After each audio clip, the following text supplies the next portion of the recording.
So padayon ta no. So nata diri sa ilang aviary no, diri sa may mga lovebirds. So ako ipakita ninyo no kay nag-hand feeding ta nila no. Nagpakaon ta no gamit atong gibutang diri sa kuan kanang sa atong kamot ang kaning dawa seeds nila no or kaning bird seeds. So ako ipakita ninyo no.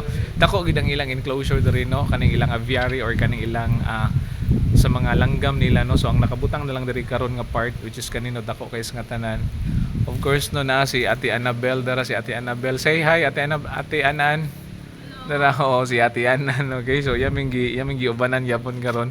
So ako ipakita ninyo no kaning sa mga lovebirds lantawan ninyo. Pila sila kabukte? 5? Lima na lang. O 5 na lang. Katong diri mi last time pila ganito ni? Ulo uy. Ikaon ang Oo. So lantawan ninyo ha. So kuan ako ni kanang tanawan ninyo. Nice kaayo. Okay? So inana. Okay, tanawan ninyo. Wow. Okay. So tanod kay sila, di ba? Oo, tanawa. Ako nang gipaduol. Okay, so mas tanod kay nga tanan sila karon. Okay. So hello Jam. So shout out no ni Jam tanawa Jam. Okay.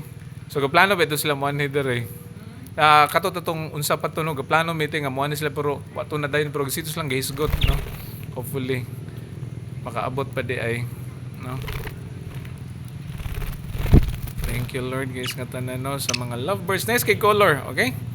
So tanawa. Okay. So nice gid kayo. Oh.